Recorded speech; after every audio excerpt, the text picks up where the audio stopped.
A doctor stole a woman's baby in the hospital, and this matter have generated a lot of conversations. Now, there is this woman that got pregnant and then she had twins. When she went to the hospital to deliver, she delivered the baby and they presented her with only one baby and they stole one. I'm going to tell you this story in this video, so make sure you watch this video to the end and listen very carefully. If you're a pregnant woman, if you're a woman that you know one day you will get pregnant, if you're a husband and you are planning on getting your wife pregnant, make sure you watch this video to the end, because I'm about to teach you something that nobody teaches you. And I'm about to teach you something that is very important that will keep you away from situations like this, especially if you know that your financial issues are very bad. Now, before we go into the video, my name is Mr. Maduga. I'm a registered nurse, and every single day I teach you something that will keep you away from the hospital. Now, if you find this video helpful, make sure you share it to somebody that needs to hear it, and you know that person, make sure they hear it.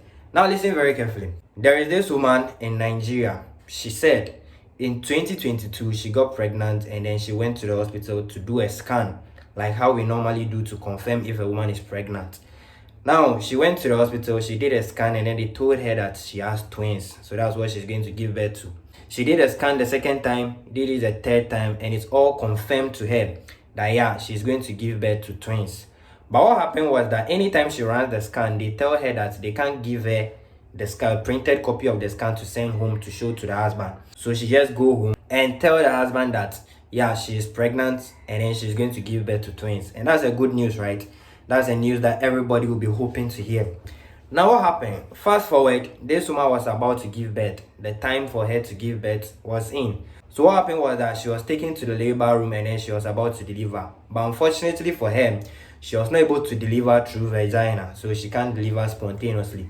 She has to be done CS, what we call cesarean section. They have to cut her and took the babies out. And then after the anesthesia wears off this woman's face, they brought one baby to her and she asked where the other baby is.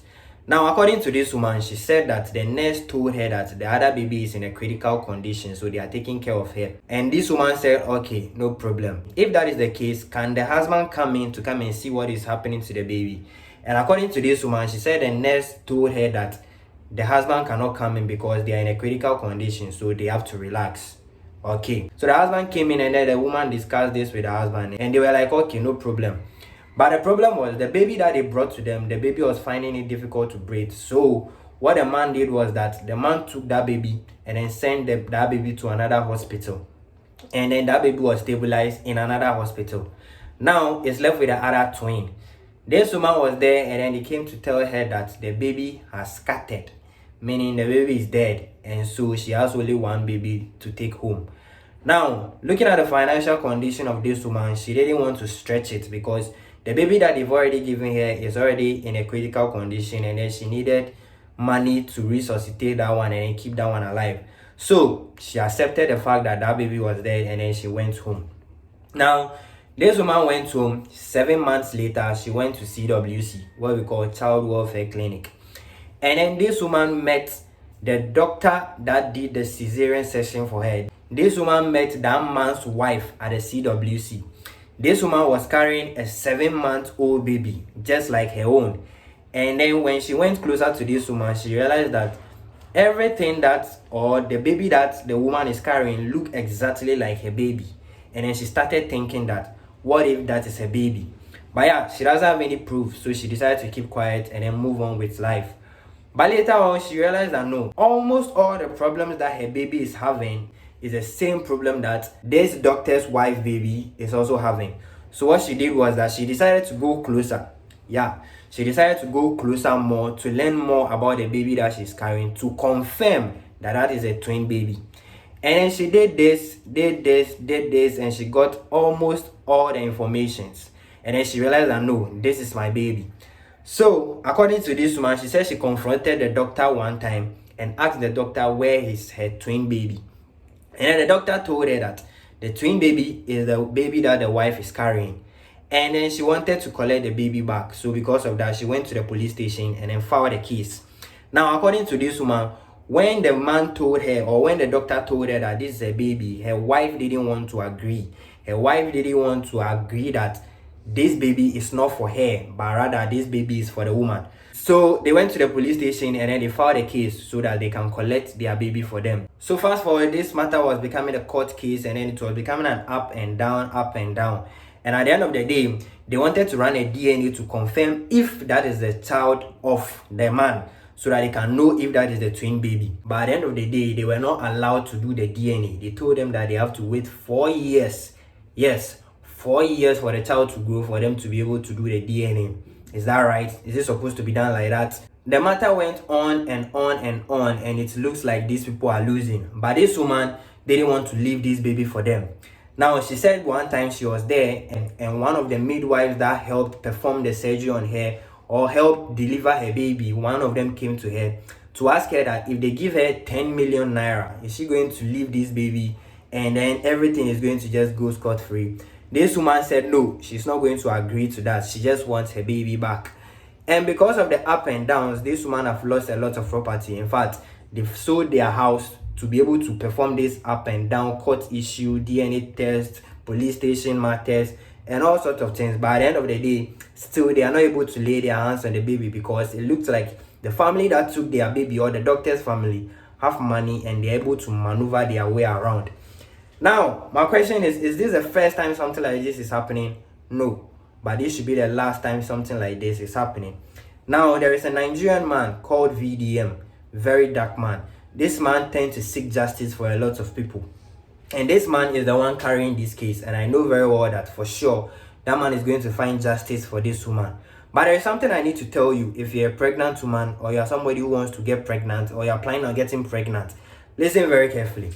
You see, when you are going to deliver, you have the right to carry somebody as a family member, a witness, your husband, somebody can be there with you in the labor room for you to deliver, as long as that person can stand the tension that is in that room, as long as the person will not faint on them. I've seen so many cases where they brought in men or men came in to watch their wives deliver. Before they even start the procedure, they were fainting and then they were feeling dizzy all around. But yeah, if your man has the heart to be able to stand there and see everything that goes on, why not? They are allowed to come in and they are allowed to see every single thing that goes down. Now listen very carefully. If you give birth and then your baby dies, you have the right to see the baby. And there is no situation that they are going to tell you that your baby has scattered. If your baby has scattered, how were you able to deliver a scattered baby? If the baby is dead, you must see the body, right? Yeah. There is no way your baby is going to scatter. I have a conversation with a midwife and she told me that if you have a twin baby and then they measure your fundal height, it is not equal to the normal fundal height if you have a single child. The reason is because this time round, you have two babies. And then if they are doing ultrasound to find out the fetal heartbeat, they are going to get two child's heartbeats. So yeah, on the day of delivery, you are supposed to be expecting two babies. If one is dead, you must see the body of the other one. And that is an important information I want to get out to you. Listen very carefully. If you go to an antenatal clinic and you have a twin baby that you are giving birth to, you should know that your fundal height is not going to be as that of other people. And if they are doing the fetal heart, they are supposed to measure two fetal hearts for you to know that you have two babies that are alive in you. And when they are kicking, you as the mother, you should also be able to know. And finally, which is the most important part that I want you to understand, if you are going to a facility to deliver, you have the right to carry somebody to go with you into the room or into the labor room. It could be your husband, it could be your mother-in-law, your father-in-law, whoever that is it that you are comfortable with to be with you. As long as the room is not a public ward. Even if it's a public ward, you have to tell them so that they can arrange a private place for you so that you can be able to deliver and that person will be present to see every single thing that goes down. So that one day, things like this will never appear in your life. Nobody will take your child and come and be telling you that the child have scattered. Yo, that is basically the information that I have to you. If you know very well that your financial conditions are not as stable as that of other people, please take things like this serious and avoid cases where you are, and avoid situations where you are going to put yourself into selling your houses and be seeking for justice. My name is Mr. Madugu. I'm a registered nurse, and every single day I'll teach you something that you will never know, something that will keep you away from the hospital. So yeah, if you find this video helpful, make sure you share it to that person that needs to hear it. I know you know that your neighbor have not watched it yet. Make sure you share it to them. Let them understand the simple rules on the ground. I'll see you in the next one. Stay healthy and stay safe. Peace.